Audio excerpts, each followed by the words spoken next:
Hi friends, ring round classes channel में आपका स्वागत है। तो कैसे हैं? चलिए आज का वीडियो स्टार्ट करते हैं पार्ट 7 हिरोशिमा के सब्जेक्टिव प्रश्न उत्तर के साथ।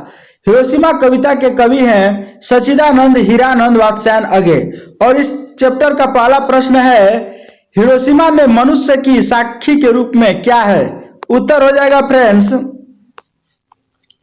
आज भी हिरोशिमा में साक्षी के रूप में अर्थात प्रमाण के रूप में जहां तहां जले हुए पत्थर दीवारें पड़ी हुई है, यहां तक कि पत्थरों पर टूटी फूटी सड़कों पर घर की दीवारों पर लाश के निशान छाया के रूप में साक्षी है। तो फ्रेंड्स जान लीजिए, ये कहानी उस समय की है जब अमेरिका और जापान में द्वितीय विश्व युद्ध के दौरान युद्ध हो रहा था। यह घटना 6 अगस्त 1945 के है। उस समय अमेरिका चाह करके भी जमीनी युद्ध में जापान से कभी जीत नहीं सकता था, इसलिए उसने धोखे से परमाणु बम का सहारा लिया और जापान के 2 शहर हिरोशिमा और नागासाकी पर अपना परमाणु बम से अटैक किया। तो 6 अगस्त 1945 को हिरोशिमा पर अटैक किया और 9 अगस्त 1945 को नागासाकी, 2 शहर को बर्बाद कर दिया जापान के, जो बहुत ही विकसित थे। तब जापान ने हार मान ली और हम बता रहे हैं फ्रेंड्स आपको कि जब हिरोशिमा पर 6 अगस्त 1945 को लिटिल बॉय नामक परमाणु बम से अमेरिका ने अटैक किया था, उसमें लाखों लोग मर गए और बहुत सारे लोग वहां पर रेडियो एक्टिविटी के शिकार हो गए, जिसकी साक्षी आज भी वहां पर देखने को मिलती है। वहां के घर की दीवारों पर लाश के रूप में, टूटी फूटी सड़कों पर और वहां के पत्थरों पर भी देखने को मिलते हैं। जहां तहां जले हुए पत्थर भी आपको दिख जाएंगे, दीवारों पर पड़ी हुई लोगों की वैसे ही परछाइयां आपको देखने को मिल जाएगी, जो आज भी चिल्ला चिल्ला करके एक गवाही देती है कि मनुष्य ये तुमने क्या किया। आज ऐसे हथियार बना लिए जो तुम्हारे ही शत्रु बने हुए हैं। तो चलिए अगला प्रश्न जानने की कोशिश करते हैं फ्रेंड्स कि कविता के प्रथम अनुच्छेद में निकलने वाला सूरज क्या है, वह कैसे निकलता है? बहुत इंपॉर्टेंट प्रश्न है फ्रेंड्स। इसका उत्तर हो जाएगा कविता के प्रथम अनुच्छेद में निकलने वाला सूरज आणविक बम का प्रचंड गोला है। ऐसा प्रतीत होता है कि वह क्षितिज से न निकलकर धरती फाड़ कर निकलता है। देखिए फ्रेंड्स, आप लोगों ने सूरज को देखा होगा, जब सूरज निकलता है तो चारों तरफ रोशनी फैल जाती है और पूरा प्रकाशमय हो जाता है जगत। ठीक उसी प्रकार, लेकिन जिस प्रकार वो सूरज जो होता है आकाश से निकलता है अर्थात क्षितिज से निकलता है, लेकिन यहाँ पर जो सूरज की बात की गई है, यह सूरज आणविक बम का प्रचंड गोला है, अर्थात यही परमाणु बम है जिसको लिटिल बॉय के नाम से जाना जाता है। और यह बम अमेरिका ने इस पर गिरा था, हिरोशिमा पर गिरा था 6 अगस्त 1945 को। उस समय जो वहां की देखने की स्थिति थी उसको कवि ने बहुत ही इसमें रस के साथ दिखाया है कि क्षितिज से न निकलकर धरती फाड़ कर निकलता है और एक साथ एक अचानक से इतनी ज्वाला निकलती है, ऐसा प्रकाश निकलता है जिससे लगता है कि एक साथ कई सूरज पृथ्वी को फाड़ करके निकल रहे हैं। वहां पर बहुत ज्यादा फ्रेंड्स क्या बोला जाता है, एक तरह से विस्फोट कह सकते हैं कि वहां पर हुआ था। अगला प्रश्न है मनुष्य की छायाएं कहां और क्यों पड़ी हुई है? उत्तर हो जाएगा फ्रेंड्स, मनुष्य की छायाएं हिरोशिमा की धरती पर सब ओर दिशाहीन होकर पड़ी हुई है। जहां तहां घर की दीवारों पर मनुष्य की छाया मिलती है, टूटी फूटी सड़कों से लेकर पत्थरों पर छाया प्राप्त होती है। और हम आपको बता दें फ्रेंड्स कि वहां की जो सड़कें हैं, जो दीवारें हैं और जो झुलसे हुए पत्थर हैं, उस पर मनुष्य की छाया आज भी अंकित है। वो इस कारण क्योंकि अचानक से प्रकाश निकलने के कारण उसमें से जो प्लाज्मा निकलता है, वो उसी के कारण मनुष्य की जो छाया थी जस के तस आज भी वहां पर देखने को मिलती है। जैसा लगता है कि वहां पर कोई तस्वीर हो उनकी, जो ये हमेशा गवाही देती हैं कि मनुष्यों की कैसी खोज है, जो आज मनुष्य की ही जानलेवा खतरा बनी हुई है। अगला प्रश्न है फ्रेंड्स, प्रज्वलित छड़ की दोपहरी से कवि का आशय क्या है? उत्तर हो जाएगा फ्रेंड्स, हिरोशिमा में जब बम का प्रहार हुआ तो प्रचंड गोलों से तेज प्रकाश निकला और वह चतुर्दिक फैल गया, यानी चारों दिशाओं में। चतुर मतलब होता है चारों और दिक मतलब होता है दिशाओं में, चारों दिशाओं में अचानक से फैल गया। इस अप्रत्याशित प्रहार से हिरोशिमा के लोग हतप्रभ रह गए। उन्हें ऐसा लगा कि धीरे धीरे आने वाला दोपहर आज एक क्षण में ही उपस्थित हो गया है। अर्थात जो सूर्य का प्रकाश हम 12 घंटे में देखते हैं, जो धीरे धीरे 12 घंटे में जितना प्रकाश निकलता है, वो अचानक एक ही बार में निकल गया उतना प्रकाश और चारों तरफ फैल गया है। ठीक ना फ्रेंड्स, अगला प्रश्न है, छाया दिशाहीन सब ओर क्यों पड़ती है, स्पष्ट करें। उत्तर है, सूर्य के उगने से जो भी बिंब प्रतिबिंब या छाया का निर्माण होता है वे सभी निश्चित दिशा में, लेकिन बम विस्फोट से निकले हुए प्रकाश से जो छायाएं बनती है वे दिशाहीन होती हैं। क्योंकि फ्रेंड्स, जब सूर्य निकलता है तो पूरब दिशा में होता है, जिसके कारण आपकी छाया पश्चिम की तरफ देखने को मिलती है।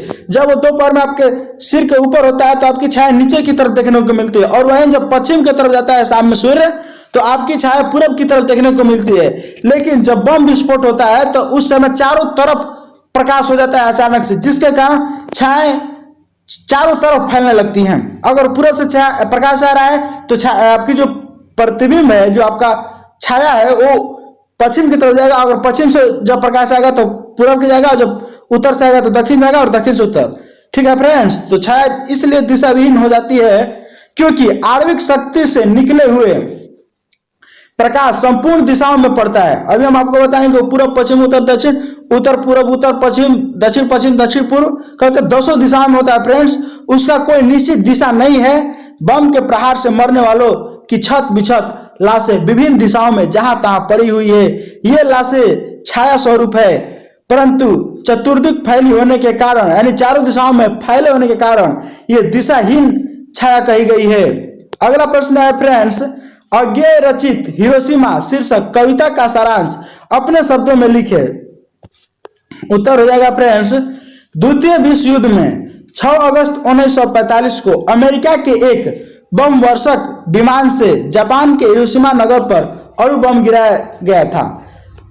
आप लोग ध्यान से देखिएगा फ्रेंड्स कि ये परमाणु बम कब गिराया गया, तो द्वितीय विश्व युद्ध के दौरान 6 अगस्त 1945 को अमेरिका के द्वारा एक बम वर्षक विमान से जापान के जो हिरोशिमा नगर है, यह बहुत उस समय विकसित शहर हुआ करता था, जिस पर अणु बम गिराया गया था।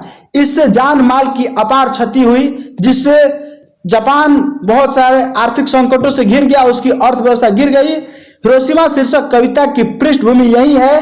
कवि कहता है कि नगर के चौक पर एक दिन सहसा सूरज निकला। यह सूरज प्रकृति का सूरज नहीं था, मानव निर्मित अणु बम के विस्फोट से उत्पन्न सूरज था। इस सूरज की धूप आकाश से नहीं अपितु मिट्टी के फटने से और चारों ओर बरसी, क्योंकि जो उस सूरज होता है, जो ऊपर प्रकृति का सूरज होता है, वह पूरब में उगता है, पर मानव निर्मित सूरज नगर के बीच सहसा उदित हुआ। अर्थात चारों दिशाओं में अचानक से उदित, मतलब उसको क्या बोला जा सकता है, उगना। सूरज अचानक चारों दिशाओं में उग गया। इस अणु बम रूपी सूरज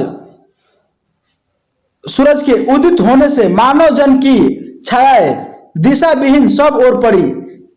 काल सूर्य के रथ के पहिए के ओर जैसे टूटकर चारों ओर बिखर गए हो। यह मानव निर्मित सूर्य कुछ ही क्षणों के अपने उदय अस्त से सारी मानवता को विध्वस्त कर गया। क्योंकि जो प्रकृति का सूर्य होता है फ्रेंड्स, वो 12 घंटों तक रहता है, या 12 घंटे से कभी मौसम परिवर्तन होने का कम या बेसी रहता है। लेकिन ये जो सूरज था, मानव निर्मित सूरज था, यह कुछ ही क्षण के लिए था, और ये चारों तरफ अचानक से उदय हुआ और अचानक से अस्त होकर के चारों तरफ विध्वंस, मानवता का विनाश किया। इस सूरज के उदित होना, दोपहर की प्रचंड गर्मी का आक्रमण और फिर सूर्य का अस्त हो जाना, ये सारी स्थितियां कुछ ही क्षणों में घटित हो गई। उस सूर्य के उदित होते ही सारे मानव जन वाष्प बनकर इस दुनिया से दूर चले गए। आज भी उनकी जो छाया झुलसे हुए पत्थरों पर, उजड़ी हुई सड़कों की गच पर पड़ी हुई है। सारे मानव जन विनष्ट हो गए। उनकी पत्थरों पर पड़ी हुई छायाएं उनकी साक्षी है छाया की कभी यहां भी इंसान रहते थे। साक्षी है छाया की इंसान इतना निर्दयी कैसे हो सकता है कि इंसान को मिटाने में उसे थोड़ी भी हिचक नहीं होती। यह कविता भौतिकवादी और साम्राज्यवादी मानव की दृष्टि के विरोध में एक तीखा व्यंग्य लेकर उपस्थित होती है। यह कविता युद्ध और शांति की समस्या से मुठभेड़ करती है और हमारे भीतर यथार्थ चित्रण से करुणा का स्रोत प्रवाहित करती है। यह अज्ञे की सफलतम रचनाओं में एक है। ये जो कविता है फ्रेंड्स, यह अज्ञे जी की सफलता कविताओं में से एक है। इस कविता को लोगों ने आते वक्त बहुत सराहा था और यह कविता उनकी बहुत सफल कविता बन गई थी। अगला प्रश्न है फ्रेंड्स, आज के युग में इस कविता की प्रासंगिकता स्पष्ट कीजिए। उत्तर हो जाएगा फ्रेंड्स, यह स्पष्ट है कि अज्ञे प्रयोगवादी कविता का महान प्रवर्तक है। इनकी कविता यथार्थ की धरातल पर एक ऐसा अमिट चित्र छोड़ता है जो मानवीय संवेदनाओं को झकझोर देता है। हिरोशिमा नामक कविता वर्तमान की प्रासंगिकता पर पूर्ण रूप से आधारित है। यह कविता आधुनिक सभ्यता की दुर्दांत मानवीय विभीषिका का चित्रण करने वाली एक अनिवार्य प्रासंगिक चेतावनी भी है। यदि मानव प्रकृति से खिलवाड़ करना बाज नहीं आया तो प्रकृति ऐसी विनाश लीला खड़ा करेगा जहां मानवीय बुद्धि का परिपक्वता छीन भिन्न होकर बिखर जाएगी। हिरोशिमा में बम विस्फोट का परिणाम इतना भयावह होगा, इसकी कल्पना शायद उस दुर्दांत मानव को भी नहीं होगा जिसने इसका प्रयोग किया। अतः यह कविता केवल अतीत का भीषणतम मानवीय दुर्घटना का ही साक्ष्य नहीं करती, बल्कि आणविक आयुधों की होड़ में फंसी आज की वैश्विक राजनीति से उपजते संकट की आशंकाओं से भी जुड़ी है। देखिए फ्रेंड्स, इस कविता इस जो प्रश्न है इसका उद्देश्य आपको यह सिखाना है कि जिस समय हिरोशिमा पर जो बम का जो लिटिल बॉय जो बम था उसका उपयोग करने से पहले अमेरिका को भी शायद इसकी कल्पना नहीं थी कि यह इतना दुर्दांत मानवीय घटना को अंजाम दे जाएगा जिसकी अमिट छाया आज इतिहास में अमर हो गई है और वो युगों युग तक अमर रहेगी। ऐसा उसने कल्पना भी नहीं किया था, जो हो गया। इसलिए फ्रेंड्स, आप लोग इसके बारे में अच्छे से समझिए कि बम विस्फोट होता क्या है। अगर आप इसके बारे में जान जाएंगे तो आप कभी भी वैश्विक राजनीति में इस प्रकार की जो संकट होती है उसको आप खड़ा नहीं कर पाएंगे। अगला प्रश्न है फ्रेंड्स, काल सूर्य के रथ के पहिए की ज्यों और टूटकर बिखर गए हो दसों दिशा में की व्याख्या कीजिए।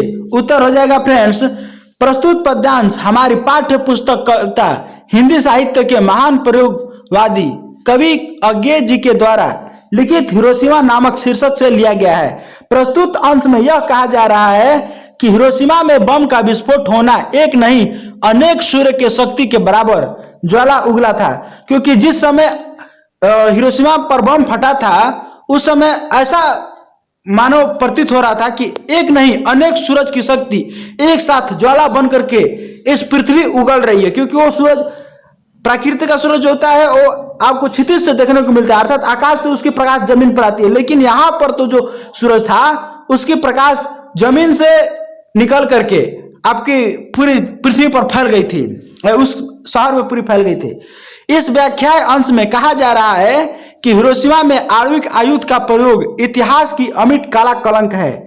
आणविक विस्फोट की स्थिति ठीक उस प्रकार लग रही थी जैसे महाकाल रूपी सूर्य के रथ का पहिया टूटकर दसों दिशाओं में बिखर गया है। जहां तहां पड़ी हुई लाशें सूर्य रूपी महाकाल के टूटी हुई पहियों के रूप में मानवीय संवेदनाओं को झकझोर दिया था। अगला प्रश्न है फ्रेंड्स, एक दिन सहसा सूरज निकला की व्याख्या कीजिए। उत्तर हो जाएगा, प्रस्तुत पद्यांश हिंदी प्रयोगवादी विचारधारा के महान प्रवर्तक कवि अज्ञे द्वारा लिखित हिरोशिमा नामक शीर्षक से अवतरित है। प्रस्तुत अंश में हिरोशिमा में हुए बम विस्फोट के बाद जो दुष्परिणाम जो सामने आया उसका अंश उपस्थित हुआ है, उसी का मार्मिक चित्रण किया गया है। कवि कहना चाहते हैं कि जब हिरोशिमा में आणविक आयुध का प्रयोग हुआ उस समय प्रकृति के शाश्वत तत्व भी कुंठित हो गए। सूरज जैसा ब्रह्मांड का शक्ति संपन्न तत्व भी अपनी प्रचंडता को झुठला दिया। बम विस्फोट से निकलने वाली ज्वाला प्रकृति के सूरज को भी कई दिनों तक उगने से अवरुद्ध कर दिया। जब प्रकृति का सूरज अंतरिक्ष से निकलता है, लेकिन बम रूपी सूरज धरती को फोड़कर केवल हिरोशिमा के चौक से निकला। प्रकृति का सूरज प्राणदाता के रूप में अवतरित होता है, लेकिन आणविक सूरज प्राण लेने वाला सूरज के रूप में निकलता है। प्रकृति का जो सूरज होता है फ्रेंड्स, वो आपकी प्राण देता है, अर्थात आपके जीवन में बहुत सारे निखार ला देता है, आपके स्वस्थता में, आपके जीवित रहने में उसके बहुत सारे योगदान होते हैं। लेकिन यह आपका तो प्राण लेने में सूरज निकला था, प्राण लेने के लिए जो आणविक सूरज था फ्रेंड्स, ठीक ना। और ये बता रहे हैं कि यह सूरज जो था हिरोशिमा के चौक से निकला, और इसकी जो प्रकृति थी ये ज्वाला, ये सूरज कई दिनों तक उगने को भी अवरुद्ध कर दिया। अर्थात कई दिन तक बम विस्फोट होने के बाद हिरोशिमा में कई दिन तक सूर्य उगा ही नहीं, कई दिनों तक उगने से अवरुद्ध कर दिया, और कई दिन तक तो सूरज उगा ही नहीं, ठीक ना फ्रेंड्स। तो ये है एक परमाणु बम की शक्ति, जिसमें बहुत सारे क्या बोल रहे हैं यहां पर हम, जैसे सूरज जैसा ब्रह्मांड की शक्ति संपन्न तत्व भी अपनी प्रचंडता को झुठला दिया। मानव निर्मित जो ये सूरज था, जो परमाणु बम था, इसने उस सूर्य को भी झुठला दिया जो हमारे ब्रह्मांड में सूर्य उपस्थित है, उसकी शक्ति से कई गुना ज्यादा इसमें शक्ति था, जिसने ये झुठला दिया कि उसकी प्रचंडता हमारी प्रचंडता के आगे कुछ भी नहीं है। अगला प्रश्न है फ्रेंड्स, मानव का रचा हुआ सूरज मानव को भाव बनाकर सोख गया की व्याख्या कीजिए। उत्तर हो जाएगा, प्रस्तुत पद्यांश हिंदी साहित्य के प्रयोगवादी कवि और बहुमुखी प्रतिभा संपन्न कवि अज्ञे के द्वारा लिखित हिरोशिमा नामक शीर्षक से लिया गया है। प्रस्तुत अंश में हिरोशिमा पर आणविक अस्त्र का प्रयोग करना कितना भयानक रहा, इसी का चित्रण यहाँ किया गया है। प्रस्तुत व्याख्या अंश में कहा जा रहा है कि मानव जो अपने आप को प्रबुद्ध वर्ग की संज्ञा देता है, अर्थात बहुत श्रेष्ठ प्राणी की संज्ञा में अगर रखा जाए जीव को, तो उसमें आता है मनुष्य। वह कभी कभी अपने बनाए गए जाल में स्वयं उलझ कर रह जाता है। प्रकृति पर नियंत्रण करने का होड़ मानव के बचपना स्पष्ट दिखाई पड़ने लगती है। यही स्थिति हिरोशिमा पर बम विस्फोट के बाद देखने को मिली। मानव ने बम रूपी सूर्य का निर्माण कर अपने आप को ब्रह्मांड का नियामक समझ लिया था, लेकिन वह विस्फोट मानव को ही भाव बनाकर सोख लिया, अर्थात वही विस्फोट मानव के लिए अभिशाप बन गया। फ्रेंड्स, मानव का ये जो बम है, ये अपने आप में ये दिखाता है, ये मानव का एक प्रकार का अहम है कि हम प्रकृति के साथ खिलवाड़ कर सकते हैं। हम प्रकृति को दिखा देंगे कि नहीं, हमारे अंदर वो क्षमता है कि हम प्रकृति को जैसे चाहे वैसे मोड़ सकते हैं, लेकिन उसे ये नहीं पता है कि प्रकृति के द्वारा ही वह इस धरती पर आया है और प्रकृति के साथ तो खिलवाड़ नहीं कर सकता है, क्योंकि आप उसी से जन्म लिए हैं और आप उसको नहीं सिखा सकते। खुद आप तो उसे सीख रहे हैं, आपको उन्हें सिखाने की क्या जरूरत है। लेकिन ये बात बता रहे फिर, अगर उस परमाणु बम का जो शक्ति था अगर और थोड़ा ज्यादा होता तो शायद हमें लगता है पूरी पृथ्वी ही भाप बन गई होती, क्योंकि उसका थोड़ा पावर कम था तो उसने पूरे उतने बड़े शहर हिरोशिमा को हिलाकर रख दिया। अगर वही उसकी शक्ति और ज्यादा बड़ी होती तो पूरे पृथ्वी को भी हिला सकता था। उस देश को भी खतरा था, अमेरिका को, जिसने उस परमाणु बम को हिरोशिमा पर अटैक किया था। तो चलिए फ्रेंड्स, इस चैप्टर में सिर्फ इतने ही प्रश्न थे जो मैंने आपको करा दिए। अगर आप इसी प्रकार की और भी वीडियो देखना चाहते हैं तो आप हमारे चैनल को सब्सक्राइब कर दें, जिससे हमारे हर वीडियो का नोटिफिकेशन आपके पास पहुंच जाएगा। और इसी प्रकार की और वीडियो देखना चाहते हैं और यह वीडियो आपको अच्छा लगता हो तो आप इसे अपने दोस्तों के साथ शेयर करें तथा इस वीडियो को लाइक करें। धन्यवाद।